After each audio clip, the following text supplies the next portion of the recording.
Olá pessoal, professor Fred aqui. Na aula de hoje vamos resolver juntos algumas expressões, lembrando que a ordem das operações pode mudar o resultado, legal?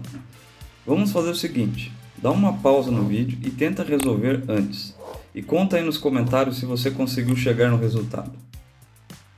Fazendo os exercícios você vai treinando e vai ficar bom. Se você é novo no nosso canal, clica aqui no sininho para se inscrever e nos ajude a crescer para postar mais vídeos como este.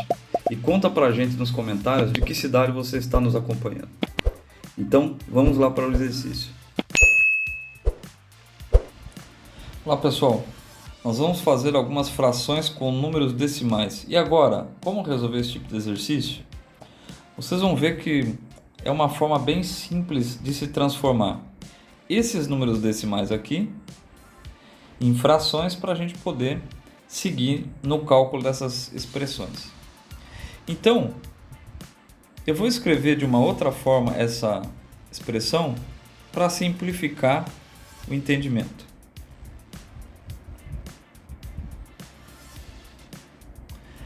Ao invés de escrever 0,4, eu vou escrever 4 sobre 10. Como é que eu faço isso?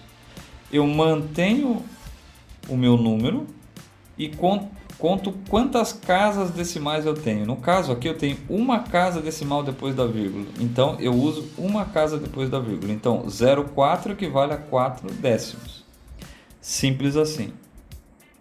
E agora? Agora complicou, né? Não, agora é tão simples quanto a anterior. Então eu tenho aqui 321 é o meu número.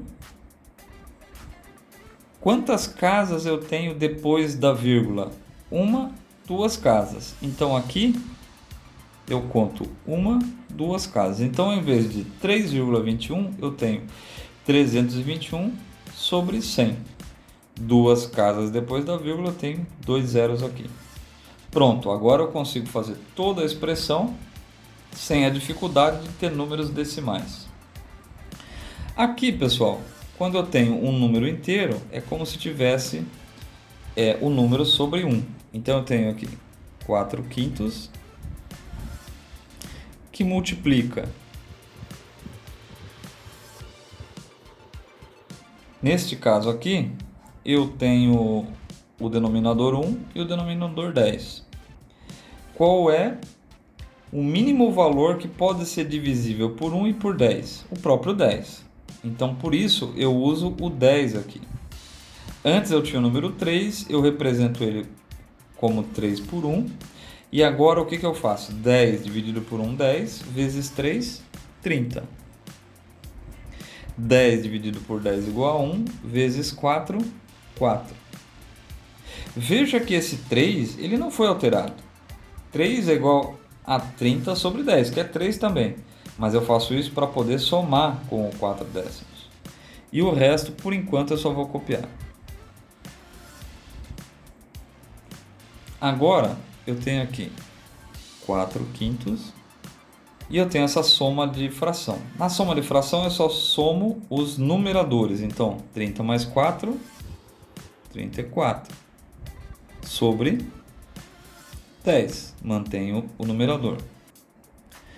Menos 321 sobre 100. Agora, eu preciso fazer o seguinte. Primeiro essa multiplicação e depois essa subtração. Nessa multiplicação aqui, 4 vezes 30 é 4. Né? Se eu fizer o cálculo aqui, ó, 34 vezes 4. 4 vezes 4, 16. 4 vezes 3, 12. Mais 1, 13. Então eu tenho 136 sobre 5 vezes 10 é 50. Menos 321 sobre 100. Agora, eu posso fazer a soma direta dessas duas parcelas? Eu não consigo, por quê? Porque os denominadores são diferentes. Então, eu preciso transformar eles em denominadores iguais. Qual é o menor número que eu consigo dividir? Por 100 e por 50 simultaneamente? É o próprio 100, né? Então, se eu fizer essa transformação, para poder fazer essa subtração, eu tenho o seguinte: 100 dividido por 50 é 2, vezes 136, 272, menos 321. 100 dividido por 100 é 1, vezes 321 é o próprio 321, né? E agora, na subtração, eu mantenho o denominador, então o denominador eu mantenho. Tenho 272 e subtrai 321, fico devendo 49.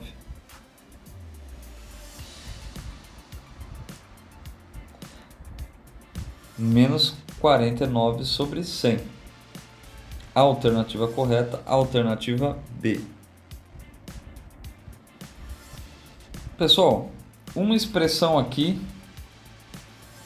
que a princípio é bastante longa e complexa, né, no primeiro olhar, mas que a gente vai transformar de uma maneira que fique bem simples. Como é que eu faço isso? A primeira coisa é transformar esses diversos números decimais aqui em frações, de uma maneira que fique bem simples o cálculo. Como é que eu faço essa transformação de número decimal para frações? Vamos lá então. Eu tenho aqui 0,05, ou seja, eu tenho 5 centésimos, né? Eu faço o seguinte, eu coloco o número que eu tenho dividido por quantas casas eu tenho depois da vírgula. Eu tenho 2 casas depois da vírgula, certo? Então eu estou aqui na casa dos centésimos, então por isso eu tenho 5 sobre 100. 2 casas, então eu divido por 100. 2. Mais, qual é o número que eu tenho aqui? 2. Agora aqui eu tenho 2 décimos, né? Então eu só tenho uma casa depois da vírgula. Se eu tenho uma casa depois da vírgula, sobre 10. Vezes, aqui eu tenho 2 casas depois da vírgula. Então eu faço 2. 16 sobre 100. Aqui eu tenho 16 centésimos. Dividido por 4 décimos. Se a gente ler aqui, né, a expressão decimal, eu tenho 4 décimos. Se eu não tenho certeza como fazer, o que eu faço? Eu coloco aqui o meu número e conto as casas, ó. Uma casa depois da vírgula, 0, tá bom? E aqui eu tenho o 1 sobre 2 ao quadrado. Eu já vou escrever ele aqui para adiantar, ó. 1 sobre 2 vezes 1 sobre 2. Isso é 1 sobre 2 ao quadrado. Legal? Vamos lá agora. Eu vou fazer passo a passo, né? Por questões didáticas, mas as operações elas podem ir sendo feitas simultaneamente, desde que seja respeitado, né, o que é prioridade. Então, primeiro as multiplicações e divisões e sempre por último as somas nessa expressão aqui, ok? Então vamos lá. Essa soma eu sou obrigado a copiar. E aqui eu vou fazer o cálculo, ó. 2 vezes 16, 32. Sobre 10 vezes 100 é 1000.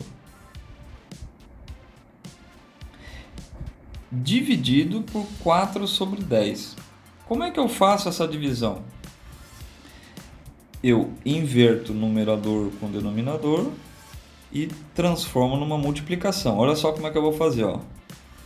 Eu pego essa divisão, transformo numa multiplicação e aí o meu denominador passa a ser o meu numerador e o meu numerador passa a ser o meu denominador. Mais 1 vezes 1, 1. 2 vezes 2, 4. Ok?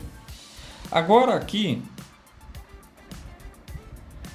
eu preciso primeiro necessariamente resolver essa multiplicação. Então eu tenho aqui 5 sobre 100 mais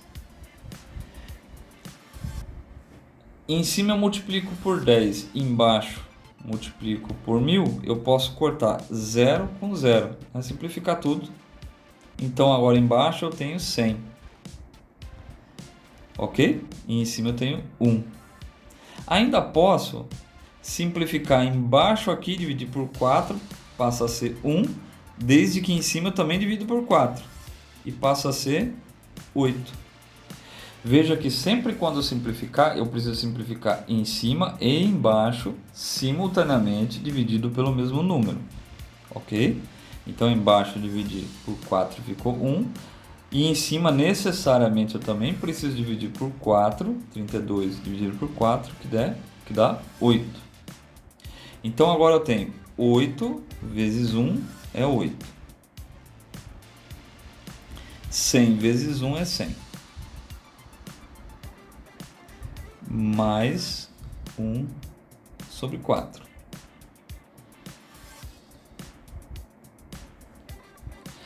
Aí, pessoal, olha só. Posso somar a primeira parcela com a segunda? Posso, né? Por que eu posso? Porque eu tenho denominadores iguais. Posso somar com essa outra fração aqui direto? Não, por quê? Meu denominador ele é diferente. Eu posso fazer essa soma primeiro e depois fazer essa segunda soma, ou posso fazer tudo de uma vez só, né, desde que eu tenha os denominadores comuns. Então, qual é o denominador comum que eu posso dividir? Esse e esse simultaneamente. É o próprio 100, né? 100 pode ser dividido por 100 e também pode ser dividido por 4. Então, eu vou copiar essas três parcelas, considerando que os denominadores de ambas sejam 100.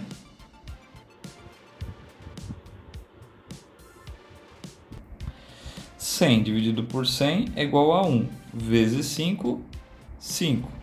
Obviamente que o número não mudou, né? Porque se o denominador é o mesmo, o número se mantém. É o que vai acontecer aqui, ó. 100 dividido por 100 é igual a 1 vezes 8, 8. Já aqui, o que eu tenho que fazer? 100 dividido por 4 é igual a 25 vezes 1, 25. Legal? E por que eu faço isso mesmo? Porque para fazer a soma de frações eu preciso ter os denominadores iguais, ok? Então vamos lá. 5 mais 8 mais 25 é igual a 38 sobre 100. Eu tenho essa resposta de 38 sobre 100? Se eu vier aqui, ó, eu não tenho essa resposta. Por quê? Porque a resposta está em número decimal. Agora nós vamos fazer a operação inversa. Vocês lembram que antes eu contava quantos zeros e colocava embaixo? E colocava o número em cima? Ó, número em cima, quantos zeros? 1. Número em cima, 16. Quantos zeros embaixo? 2. Aqui eu faço o inverso. Eu coloco 0, que é o número decimal, vírgula. Quantas casas eu vou passar? 1, 2. Quais são as duas? O próprio número que está em cima. Então, eu tenho aqui 38 sobre 100 ou 38 centésimos. Como eu sei que são duas casas depois da vírgula? Porque é sobre 100. E quem é que tem que estar depois da vírgula? O número que eu tenho no numerador. É o processo inverso. Então aqui eu tenho 38 centésimos na forma de fração e na forma decimal. Como aqui as alternativas são decimais, né? Então a alternativa correta é a alternativa A. Gostaram da resolução? Então se inscreva no canal e compartilhe com seus colegas e familiares que precisam estudar matemática, seja para concurso, vestibular ou Enem. No campo Seja Membro, tenha acesso direto à conversa com a nossa equipe, acesso a materiais exclusivos e peça resolução de novos exercícios para podermos te ajudar nos estudos. E vamos juntos nos desenvolver na matemática. Valeu e até a próxima!